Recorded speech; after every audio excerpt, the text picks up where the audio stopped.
Hello and welcome to the Growing Green podcast.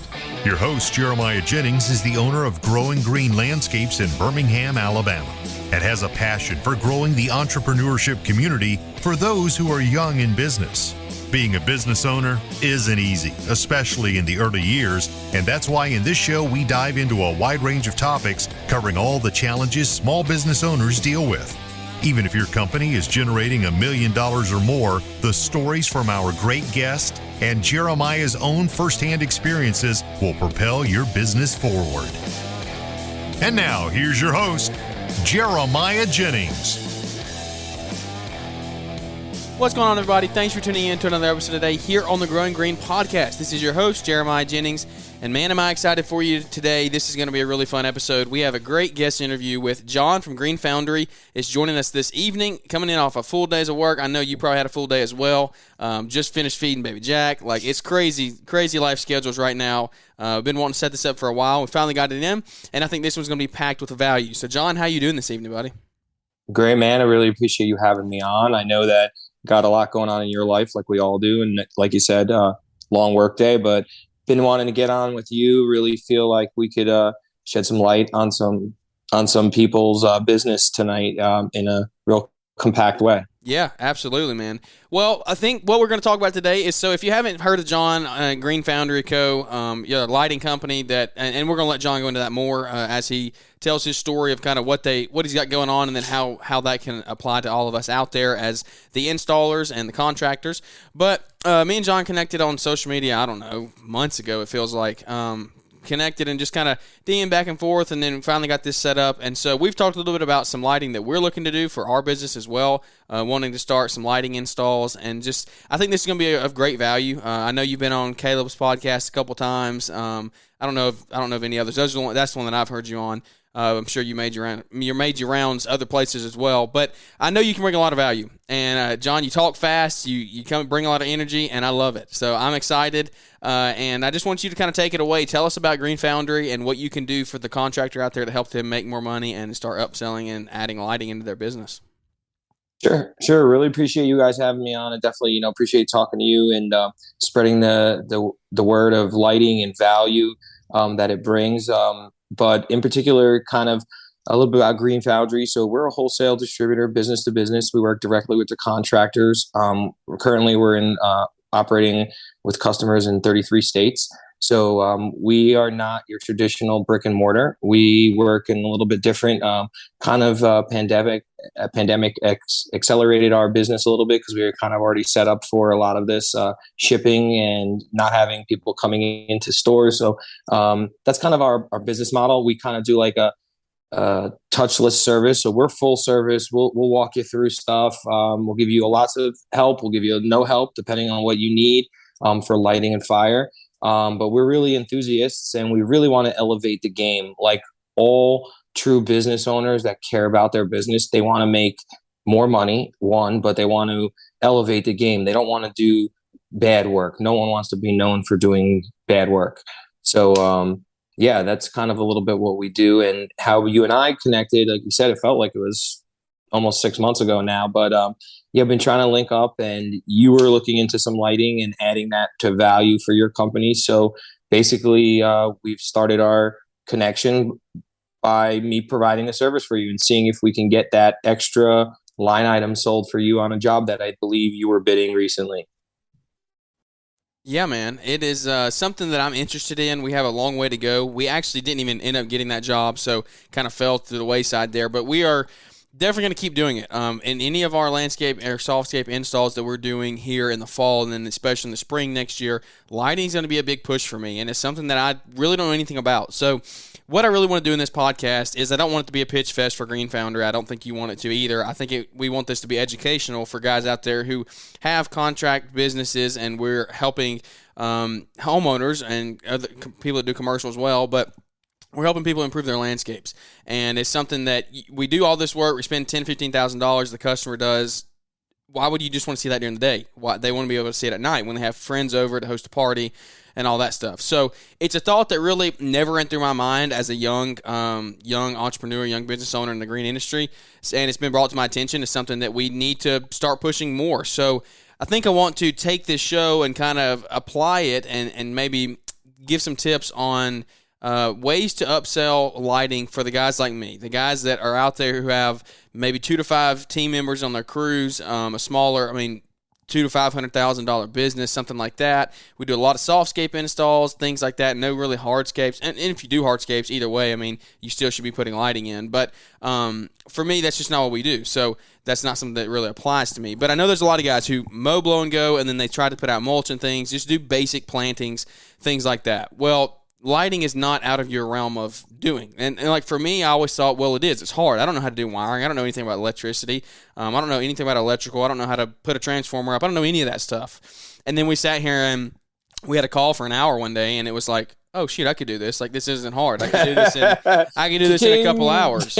And it's like, and it's definitely the time that I make my first upsell and we actually close the job, it's going to be a process. But I know you're going to be able to help me walk me through it and do it. And that's why I wanted to talk about it, is because, like, I know you're not just pitching lighting. You're pitching, not pitching. You're just telling how you can be of benefit and how Green Foundry and the lighting in general can be a benefit to us, the contractor. So, Yep. What are some ways? Take us down that rabbit hole. So exactly what you're saying. So, what I want to do is bring some value to you and your company by saying, okay, you're already doing X, Y, and Z. You're on site. Here's some methods. Here's some things maybe you want to invest in to then get that extra line item. These are high dollar items, like return on investment. You can, I know some installers are at 50% margin. I don't know anyone who's cutting grass for 50% margins. It's nice to work off of a higher margin for something that, if you care enough about and you put some really good effort in, you can have some high results and then eventually start charging some high dollars for. But originally, what I like to tell everybody is, like most, find somewhere you can practice, whether it's your home, your grandparents, your parents, your aunt, your uncle. Hey, if you want to give a present to your sister who just got a house, invest some money in some lighting to have and to play around with. And with us, we have 30 brands. I'm not going to just say, hey, try this brand. This is the best brand. That's the only brand. So we don't work for the manufacturer directly. We work for ourselves and for you guys. So what we're saying is, all right, you're in this market and you can stand testament to this. What do you think the price point is? So I know what you were looking to sell and what you thought you could sell something for. So I found something that was equivalent for that. And hey, that maybe didn't work out this time, but at least now we have a mindset of, hey, this is good for my area. If you're in a big city and you can charge higher and you're looking for a higher end dollar because that's your clientele, then great. Start somewhere. Get some lights, whether it's 5, maybe 6 lights, a small transformer, some wire. Eventually, you'll be able to use it somewhere else. But in the meantime, you'll use it as demo. You'll use it as practice.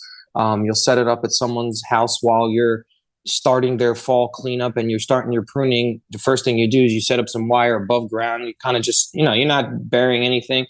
You highlight one section of the home properly. When you leave at night, the lights come on. They're like, oh, what happened? Well, we are upselling lighting now. We're coming back for mulch to finish the mulch and the cleanup tomorrow. This is something that I can provide as a service for you. Is this something you might be interested in? I can take it away from you if you want, but keep it for the evening. Yeah. Boom. So, and you're not doing anything. You're giving them value, because lighting is not only for aesthetics.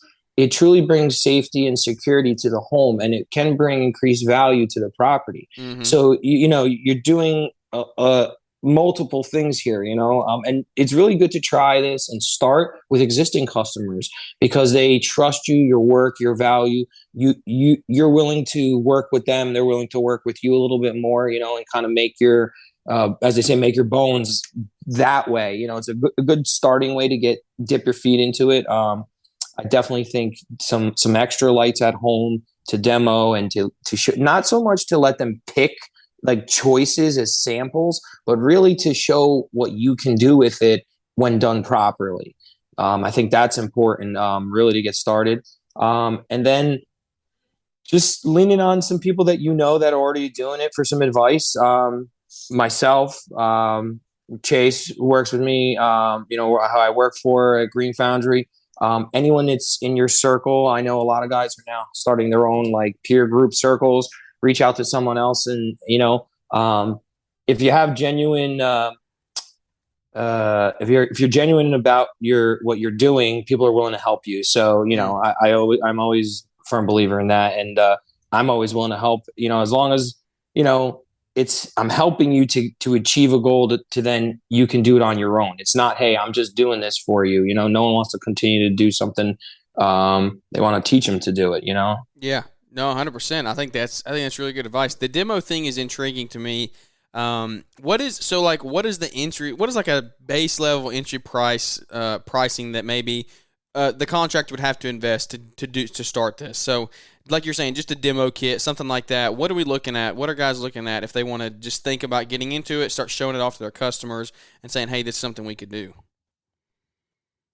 So, I mean, it's relative. So again, depending on what your customer base already is, Yeah. I mean, I would want to say, like, there's no one set thing, because I have For guys sure. that reach out all the time and they're like, hey John, I love that demo kit. Where'd you get that? How?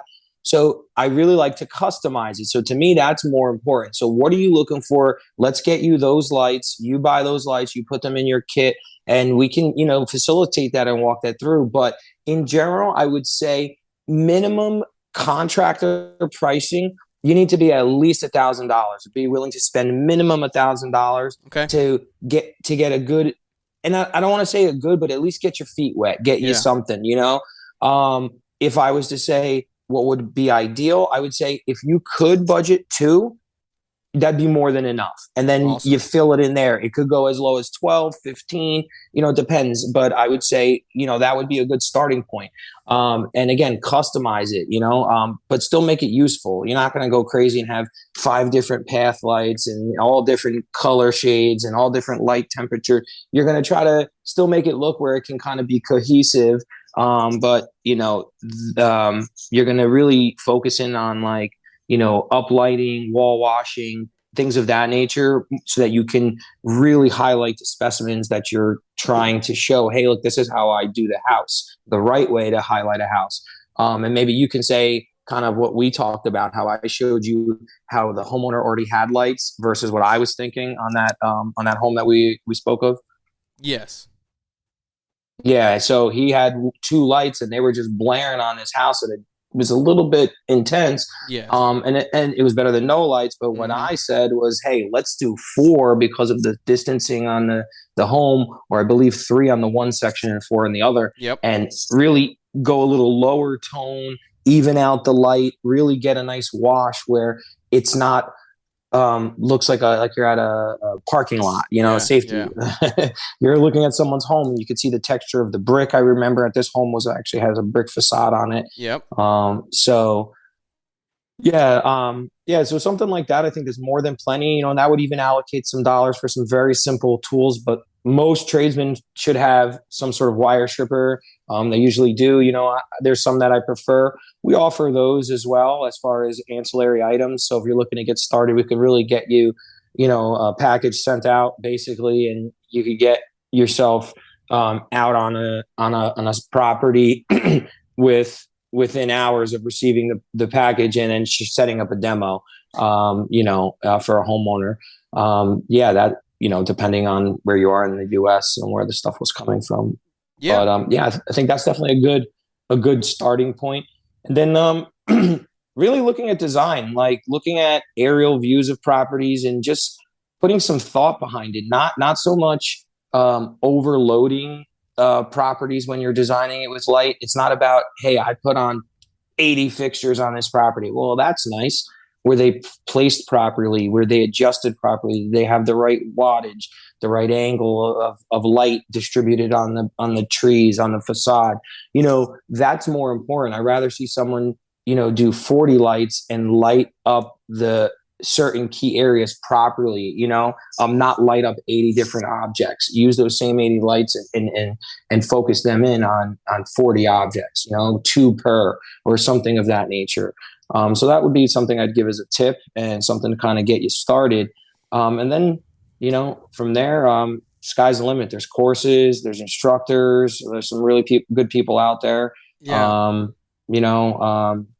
week-long courses, intense courses. Definitely things that have. That's exactly where I wanted to go next. That you kind of already transitioned to where I wanted to go was, so we get this, we go through this demo phase, and well, actually, we'll come back to that in a minute. We purchase, we got our budget, we purchase, we say, all right, let's start demoing. What does the install process look like for just that demo? I mean, not literally how do you do it? We don't need to go through that on the air, but like licensing, do we need to have electrical licenses, or it's all low voltage, so I know most of the time you don't. I mean, it all depends on your city and state regulations, but like any special licenses or anything like that. And then when it comes to just the demo kits, like you said, like you're not burying anything. And what typically is in a demo kit? Like we putting stuff on houses, we putting up tree lights. What are we doing? Just like pathway lights. What does that process look like? So as far as licensing, each state and municipality is going to have their own regulations, but typically low voltage lighting could be buried, must be buried at least, I like to do, 8 inches, but they say 6 inches below grade. But nice clean connections, and that's it. There's homeowners can do it. There's no real licensing to it. It's pretty much, you got a business license, you can go to work. Yeah. You can install it for sure. 100%. And as far as like skill set, it's basically anything that you would do when you're doing your irrigation, your edging. It's a little manual labor and then some wire nuts. It's more about being strategic with the way you're laying it out, the way your wire runs are being laid out, your wire efficiency. You're running copper wire. That's 12 2, so 12 gauge wire. And you want to be efficient with that because that's probably one of the more, that you're using more consistently items. You don't want to have too much, but again, you don't want to be stingy with that. So there's a way you'll learn that. That's some of the things that I talk about pre-planning and having like a map in your head. And then as far as like what would be inside that demo kit, outside of some basic tools and some accessories, I would say, you're going to have some wire and transformer. And to start, you don't need much of either of those because you're just demoing. So it doesn't need to be anything more than, a 150 watt transformer, potentially a 75 watt, depending, either or. And then, like I said, maybe 1 to 3 path lights, depending on your budget. You'll just have 2 styles, 2 colors, or something of that nature, just to kind of, but kind of keep them consistent, not anything too crazy different. And then really what you'd have is what some people refer to as accents, up lights, bullet lights. They can be called, any of those. People, call those names interchange. So I would suggest, several of those, 4 or 5 of them. And then maybe a couple, what some people call wall washers or washers, I've heard them called. Mm-hmm. So another 3 or 4. So you might be looking at like 8 to 10 total fixtures, and wire and transformer. Pretty much that to me would be sufficient to start, and then again, mixing and matching depending on the size of properties you're normally going to be demoing on. But you don't want to demo the whole property, in my opinion. If you can't put some sort of design together, 2D, and then explain it with pictures, and then showing, hey, this is how I would do this section of your home properly with whatever combination of those lights are. This is what I would do, but here's the full design. And then they see that, then they should be able to say, okay.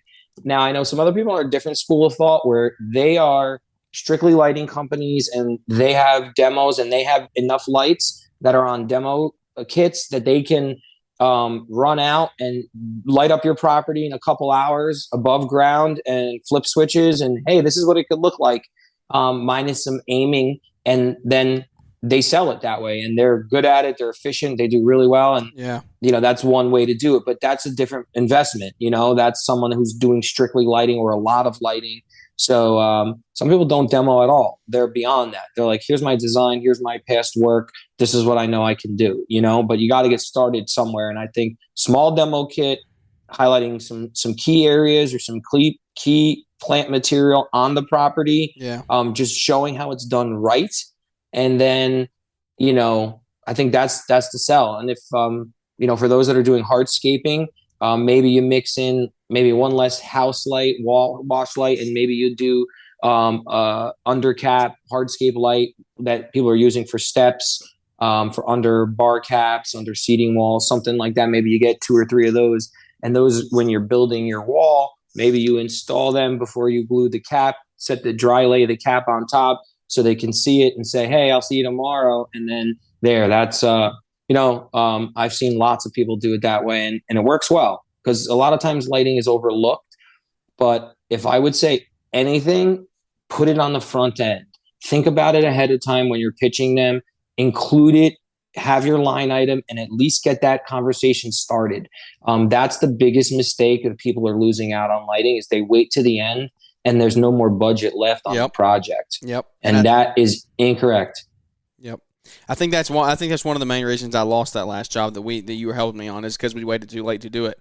We had already gotten the landscape design and everything to him, and then we go back and add on an extra $5 or $7 grand, however much it was, and they were like, yeah, let's not. So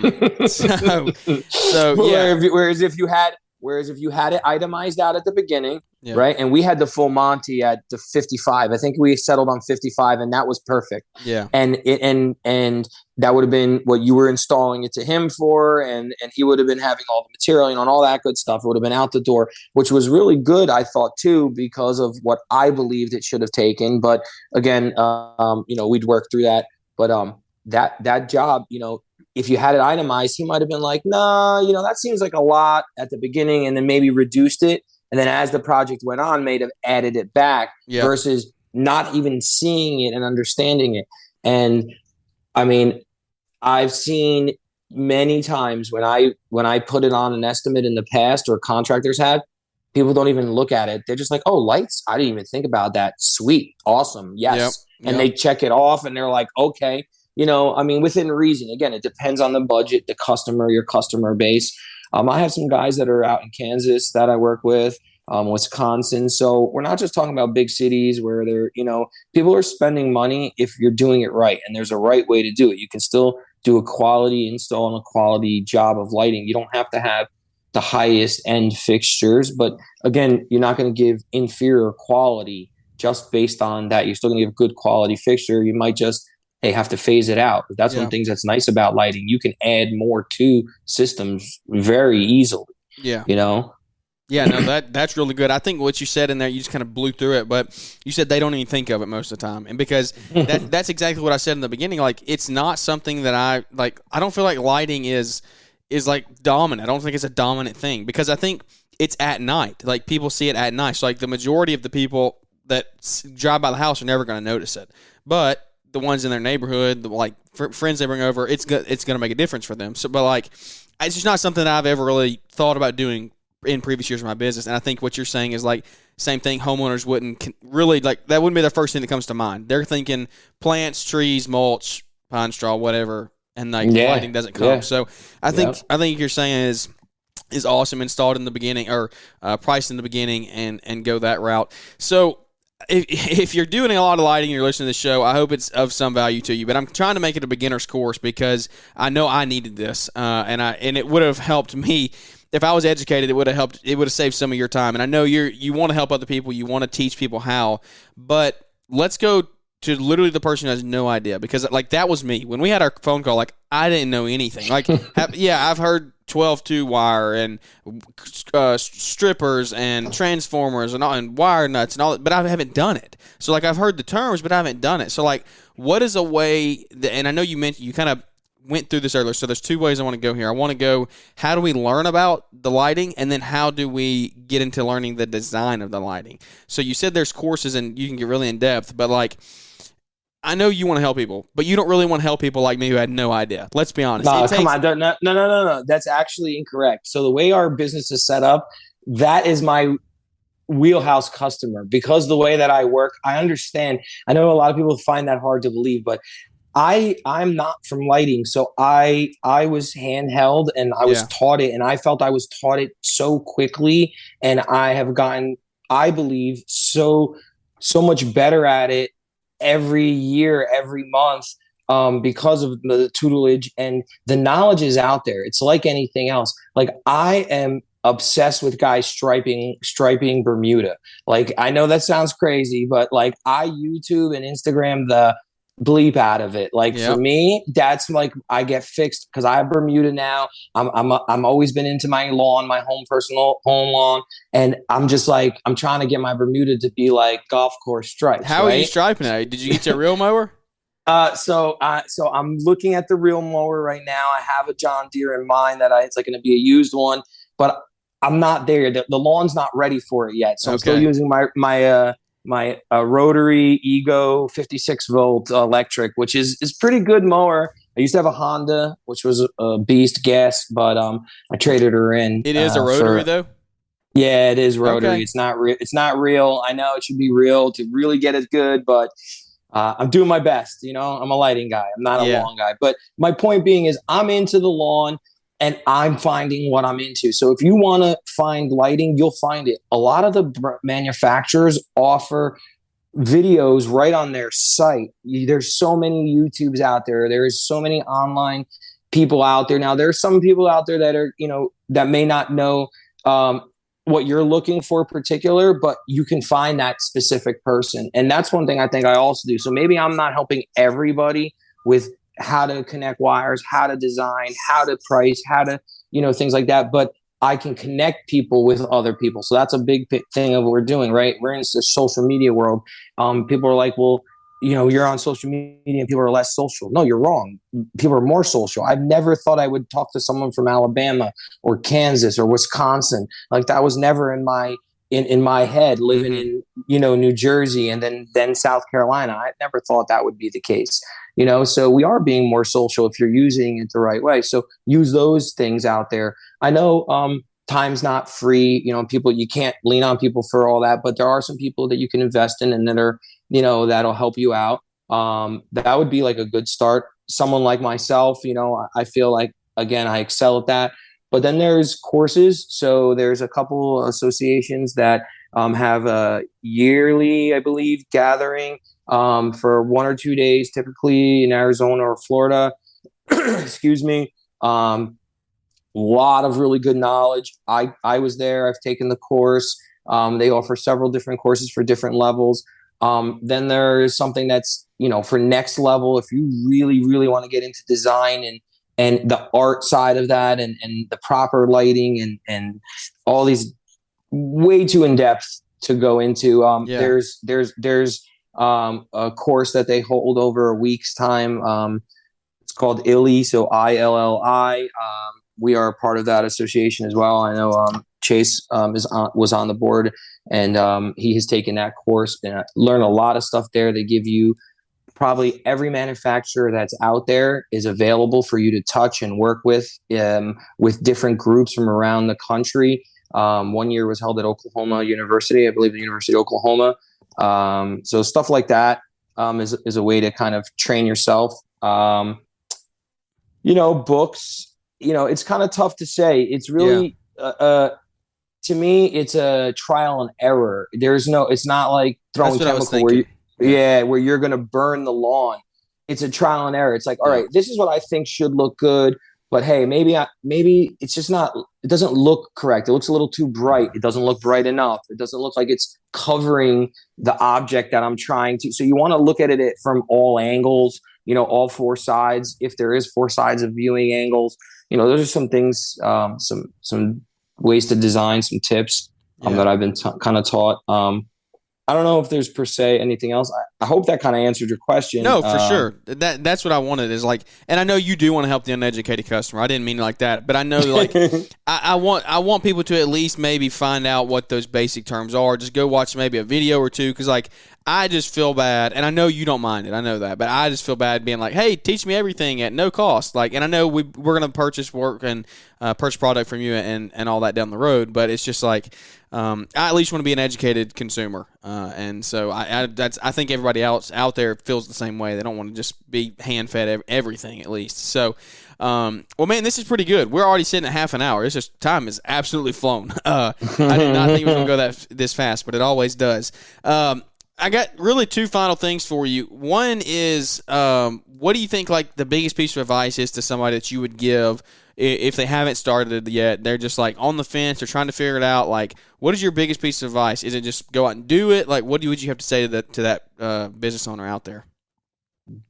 Buy the demo kit. Make sure your company is ready to absorb that cost that we spoke of, and do it. It's not out of the question. Like when you start mowing lawns, you're popping for a couple thousand, 2,500, 4,500, now even more for a mower. Yeah. What's $1,000 for a set of lights that legitimately could be a 50% profit margin every time out? Yeah. Like it's just no reason. If you're on the fence about adding any service that has to do with it, if you feel it's in line with what you're already providing, it's a no-brainer.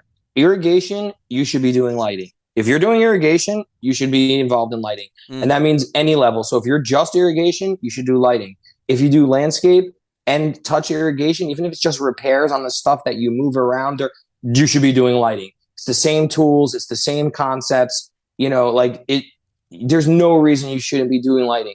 A lot of people just leave it off, like I said, because the budget they don't put it at the beginning. It's not a line item. It's not what's thought of. And then the budget is blown.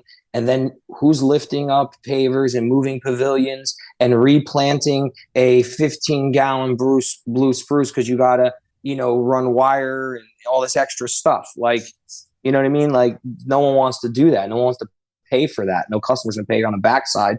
So you really should be putting it in on the front. Yeah. Man, that's good stuff. That's it. Yeah, that's good. I think that would be my advice, and it's advice to myself. Like, just do it. So anything that we have coming up, we're going to be including lighting, and trying to ethically upsell that product and that service to the customer. Our final question, we try to ask all of our guests here on the show, and this is kind of a bit different for you. I'm excited to hear your answer because you're not a business owner per se, but you're helping a lot of people out there. You're solving a lot of people's problems, which is what a business owner does.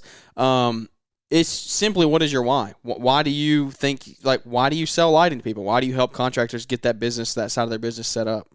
So it's funny.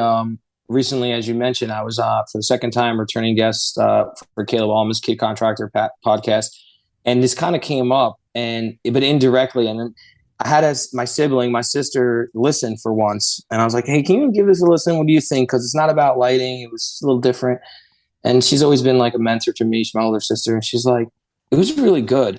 She goes, it's so true though. That is, you always want to help. It's just, I've always wanted to be like the people person, the people pleaser. Like, and I don't want to say that as like pushover, because that's a big difference. Because of that, I am not. I am definitely not a pushover. Yeah. But I genuinely want to see everyone else succeed, as long as it's not at my expense. Not succeeding. Yeah. Does that make sense? That makes a lot of sense. If I can provide that, and I've had corporate jobs where I sat at a desk. I've had field jobs where I was out all day. I tried to start a business in the past. Didn't really work that well. Never really got off the ground. So I've seen a lot of different things, and I feel like it kind of is just like a calling. I just really enjoy it. Like, I get excited. Like when you called and you're like, hey man, I think I want to give it a shot. I'm like high-fiving my wife. She's like, what is wrong with you? I'm like, I don't even know. I'm like, I don't even know this guy, but yeah. I might have just knocked Alabama off of my state list, like sure. the night I got California, it was like a party in my house, Yeah. So honestly, that's my why. I really do genuinely care. Again, not a pushover by any means, but I just want people to succeed. And if I can help and bring any value in any way, great. If you're willing to listen to me, I'm excited for that, That's good. That's a good way to end it, man. That right there is that's selling yourself and promoting your product without even doing it. That's just telling you who you are and telling everybody who you are and somebody that people I know I want to work with in the future. If somebody does want to start, if they want to get this started in their business, what are the steps? What do they need to do to get in touch with you and Green Foundry and get this whole train rolling? So best way people get in touch with me is through Instagram. It just happened to be there. It just kind of organically developed like that. I'm on it a lot. I see what guys are doing. I like to comment on their activities. So that's always a nice, easy, soft intro. From there, I usually shoot you an email. They can shoot me an email. It's John, JOHN, at greenfoundryco.com. So that's GREEN foundryco.com. Some people like to email. Once we make an initial contact, I usually ask what you like. I'll give you my cell phone. We could text, call. Yeah. So, some guys, I have a guy in PA. He calls me, John, this is what I need. Okay, you got it. And then I send the email, and then he approves it via telephone. Some guys only talk to me through text message. Some guys, I try to text them. They hit me back on Instagram. Whatever works for you. Yeah. But you can find us on our website, greenfoundryco.com. You can see us on our website. There's a place for you to put a form submission in, an online submission. You can email and say, hey, I'm interested in this. I'm interested in that. I saw this on your website. I heard John.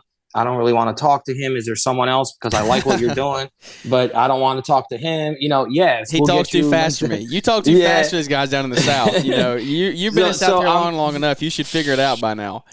Dude, it's only been a year. You know how hard it is for me to work on that? Yeah. Like, it's tough. I'm getting there. On the weekends, I slow down. So Do you know who Jason Creel is?